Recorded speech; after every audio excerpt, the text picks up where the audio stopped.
Shyam kitchen तड़का की ओर से हम मेरे सभी दर्शकों श्रोताओं को जय श्री कृष्णा बोलती हूँ, जय योगिनी एकादशी बोलती हूँ।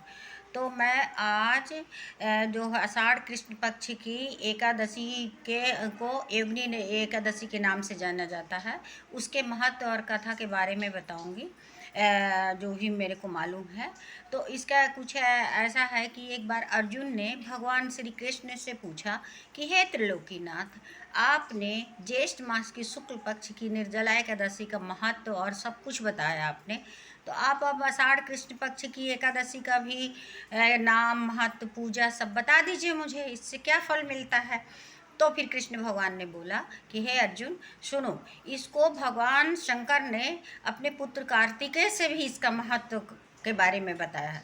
वो भगवान शंकर जी बोले कि हे कार्तिकेय पुत्र, जो आषाढ़ मास के कृष्ण पक्ष की एकादशी है वो योगिनी एकादशी है।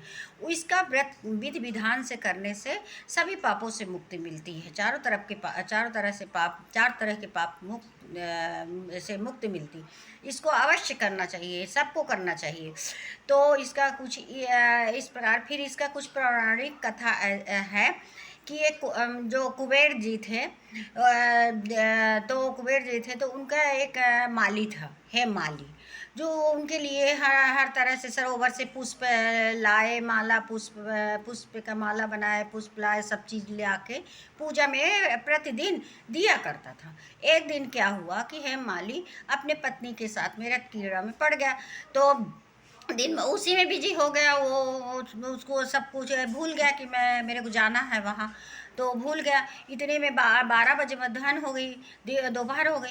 तब कुबेर जी ने बोले अपने नौकरों को बुलाए और कहे कि देखो भाई, वो हेम माली कहाँ चला गया, आज तो पुष्प नहीं लाया है, कहाँ है, क्या हो गया उसको, जाओ तुम लोग पता करो। तो चारों तरफ जाके सब पता किए, तो पता चला कि वो तो अपने पत्नी के साथ में है। तो फिर आके बताते हैं कि वो हिमालय तो ऐसा है। तो कुबेर जी ने क्रोध में आके श्राप दिया कि तुम जाओ मृत्यलोक में जन्म लोगे और कोढ़ी बनोगे और पत्नी के वियोग में जियोगे। तो ऐसा श्राप दे दिया। अब वो मृत्यलोक में पुनः उनका जन्म हुआ, उसका हेममाली का, अकोढ़ी के रूप में व्यतीत होने लगा। अब वो दिन रात बहुत परेशान तकलीफ में रहे और सोचे कि मैं क्या पाप किया हूँ पिछले जन्म में कि मुझे ऐसा हो रहा है, मैं क्या करूँ। तो तमाम भटकने लगा। एक दिन क्या हुआ कि मालकंड ऋषि ने किसी ने पता बताया कि जाओ तुम उनसे पूछो, तुम्हारा निराकरण होगा, क्या बात है। तो वहाँ जाके जाता है और बोलता है हे ऋषवर, आप बताइए कि मेरा किस जन्म का पाप है कि जो मैं इस तरह से परेशान हूँ, कोढ़ी बन के जी रहा हूँ, पत्नी भी नहीं मेरी, और मैं क्या करूँ, मैं कैसे रहूँ। तो वो बोलते हैं अपने तपोवन से, ऋषिमुनि ने बोले कि तुम जो पिछले जन्म में कुबेर जी के माली थे और तुम ऐसा ऐसा किए हो, तो तुमको श्राप मिला है, जो तुम इस जन्म में मृत्युलोक में ऐसे भटक रहे हो। तो फिर वो बोलता है कि हे प्रभु बताइए, आप इसका निराकरण तो आप ही जानते होंगे, जब ये सब चीज़ जानते हैं कि मेरे पिछले जन्म का ऐसा पाप है तो आप जानते होंगे निराकरण, तो बताइए। तो बोले कि आषाढ़ माह के कृष्ण पक्ष की एकादशी, जो योगिनी एकादशी के नाम से जानी जाती है। योगिनी मतलब सभी पापों से मुक्ति, पितृदोष से मुक्ति, सब चीज़ से। मनुष्य के द्वारा 3 तरह के पाप होते हैं, कायिक, वाचिक, मानसिक। कायिक मतलब शारीरिक पाप, वाचिक मतलब वाणी से कहा गया, कुछ भी वाणी शब्द से बुरा कहा गया, वो पाप हो गया। मानसिक मतलब आप कुछ कर नहीं रहे हो पाप, पर सोच तो लिए हो ना, तो वो भी पाप। और पितृदोष में से भी मुक्ति मिलती है। तो ये एकादशी, योगिनी एकादशी, आषाढ़ कृष्ण पक्ष की योगिनी एकादशी का व्रत विधि विधान से करने से सभी पापों से मुक्ति होती। तो तुम इसी व्रत को करो, कुछ दिनों में आने वाली है। तो फिर हेममाली ने इस व्रत का किया और उन्होंने सब इसका नियम बताया कि 10वीं से तिथि से ही शुरू हो जाता है, और एकादशी के दिन सुबह उठ के गंगा जल से स्नान करिए और भगवान लक्ष्मी नारायण की प्रतिमा के सामने संकल्प लीजिए कि हे प्रभु, आज ये एकादशी, जो भी एकादशी का व्रत है, मान लीजिए आज योगिनी एकादशी, कामदा एकादशी, जो भी एकादशी होती, साल में तो 24 एकादशी होती हैं, कभी कभी 26 भी होती, जो बढ़ता है दिन, मलमास बढ़ता है। तो उसमें जो भी एकादशी, उसका संकल्प लीजिए, प्रभु पूरा करिए हमारा। और भगवान लक्ष्मी नारायण का स्रोत का पाठ करिए हो सके तो। और उस दिन तुलसी दल मत तोड़िए, एक दिन पहले ही मंजरी तुलसी दल तोड़ के, और एकादशी के दिन जरूर मंजरी विष्णु भगवान को चढ़ाइए, और तुलसी दल भोग में रखिए। और पीले पुष्प मिल जाए तो, ना मिले तो पुष्प पुष्प होता है, ये क्या बोलते हैं, सदाबहार का पुष्प तो बहुत पसंद करते हैं सभी देवता, और लक्ष्मी नारायण तो बहुत ही पसंद करते हैं इसको भी।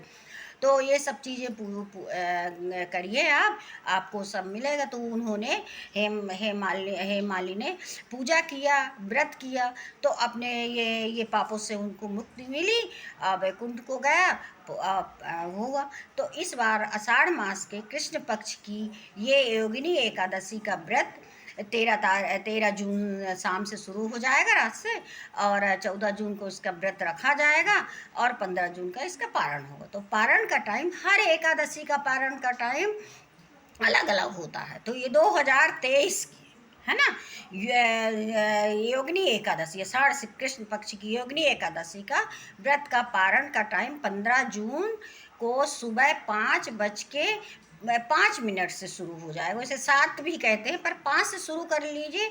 5:05 से शुरू होगा, 7:52 तक इसका है पारण का टाइम। तो उस बीच में आप पारण कर दीजिए, पारण कर लीजिए। मैं पारण का नियम भी बताई हूँ कि उतने सुबह सुबह तो भोजन तैयार नहीं हो सकता है, तो आप तुलसी दल लीजिए, गंगा जल लीजिए। अब भगवान के पास, प्रतिमा के पास कहिए कि हे प्रभु, हमारा ये एकादशी का व्रत पूरा न हुआ, अब हम पारण करें। पर अब पारण के पहले आप चावल का दान अवश्य दीजिए।